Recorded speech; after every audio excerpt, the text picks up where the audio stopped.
Lowcountry, a beautiful region full of picturesque sights. It's a thriving part of the United States, with one magazine naming Charleston the best city in the world to live in. In the Lowcountry, history is abundant, and despite being in the heart of the South, hockey has become a key part of the sports and entertainment scene in the last 2 decades. At the North Charleston Coliseum, the South Carolina Stingrays will soon take the ice for their 24th season. The banners that hang high above remind players and fans of the team's success.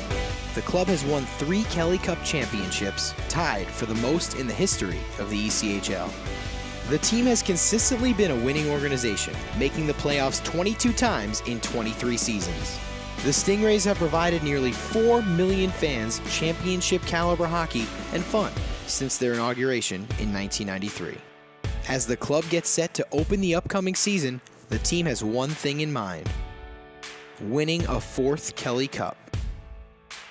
This is a goal the team has come close to in the last 2 seasons, falling a game short of the title in 2015 and a game short of the finals in 2016. The agony of defeat and the franchise's rich history of the thrill of victory motivates the team to push that much harder as the drop of the puck comes closer. Last year and the year before, we came so close. So I think with our group, we have such a good core group of guys returning.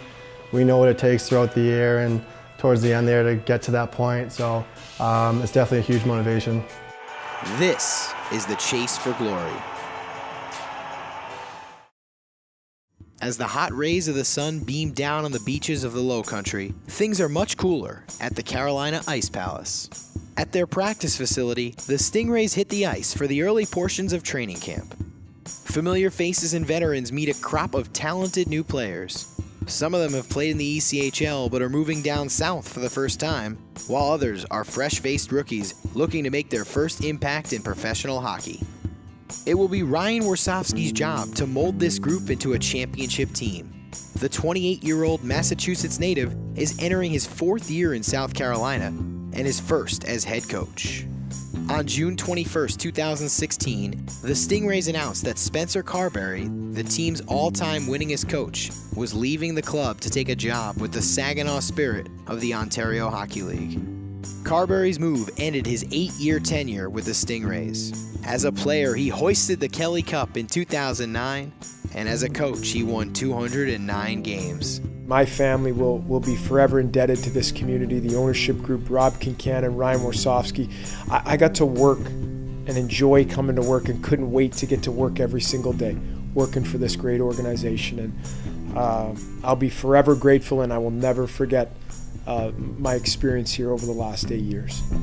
With Carberry departing, the club turned to Warsofsky as the team's 7th head coach in franchise history. He was introduced at a press conference on July 6th. At 28, he is the ECHL's youngest head coach and the 5th youngest head coach in league history.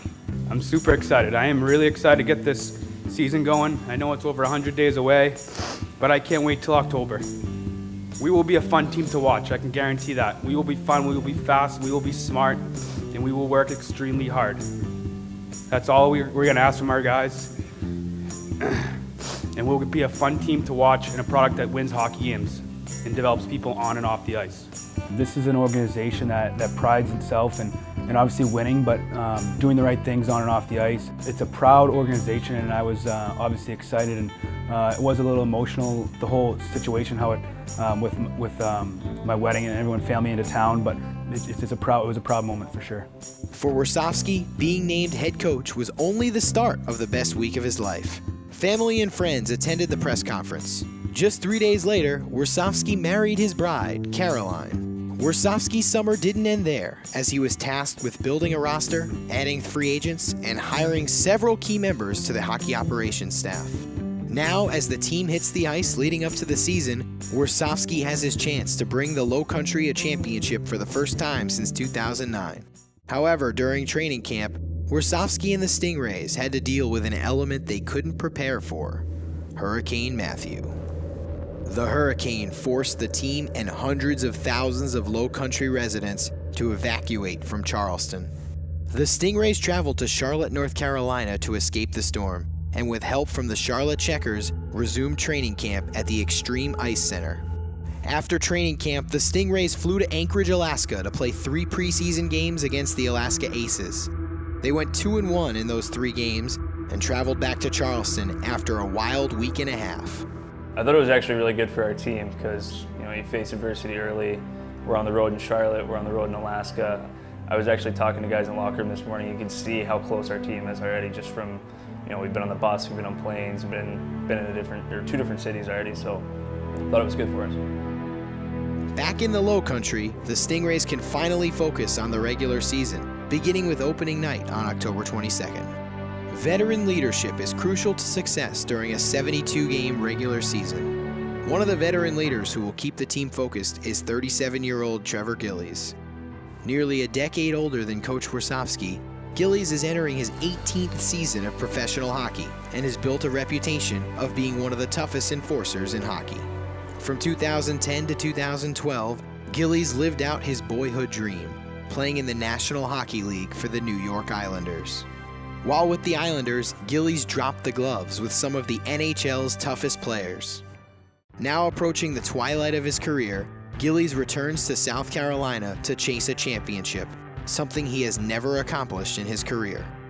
We have such a good core group that, they made it farther the year before, so that bitter taste was already in their mouth last year when I came in fresh, and now it's 2 years in a row. So, going to the finals and then going to the conference finals last year, and hopefully this is our year. It's the only goal I have, whether I play every night or I'm in and out. It doesn't matter. I just want to be a part of something special, and I really think we have phenomenal coaches and ownership group and an amazing city and a great young group of players. So, I don't see why it can't be our year. And if that's our only goal and we're constantly working towards it, I feel like it'll come true at the end.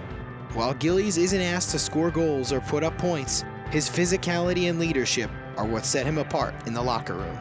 He's unbelievable, especially with the younger guys. He's been around a while, and he knows the ins and outs of the game and, how to be a real, true good pro. And, we also have guys like Patrick Gall, Marcus Perrier, Wade Up, Kelly Zajac, guys like that. And I think that's a huge part of kind of the glue that keeps our team really close and will, in the end, make us very successful. I thought I was a good locker room guy, and then I see the way Gills handles the locker room and the bench, and the intensity he brings during games, during practice. 8:30 in the morning, everyone's half asleep, and he's 37 years old and yelling at the top of his lungs. It gets you going. It motivates you for sure.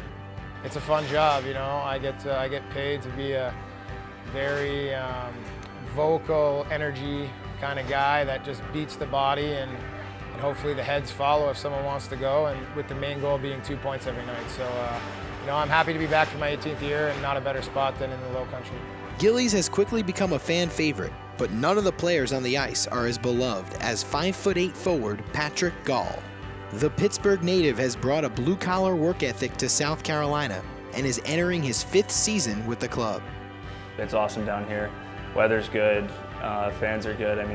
Ownership's great, front office is great. We try and do a lot in the community, and that's important to me as a person, the way I was raised, that we can get out there and try and help people that are less fortunate, or just try and guide some young minds. Nowhere else I'd rather be.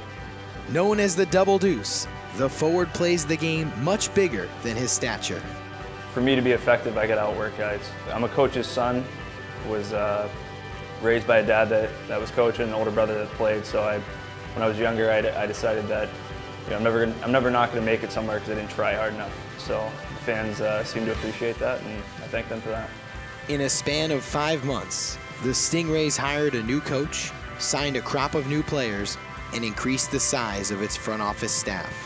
Now, the organization is eager to pursue its 4th Kelly Cup. Everyone's in this together, whether you're in the front office, whether you're Rick Colvart, our trainer, whether you're Cameron Parker, our equipment manager. Everyone has a piece of this in winning a championship. Everyone's trying to go in the right direction, and that's the biggest thing. And family first in this organization, and we believe that if we have the right people in this organization, that will help us win a lot of people. And just like Steve Bergen and myself, we want to get to know everyone on a personal level, and hopefully everyone's striding to the right direction.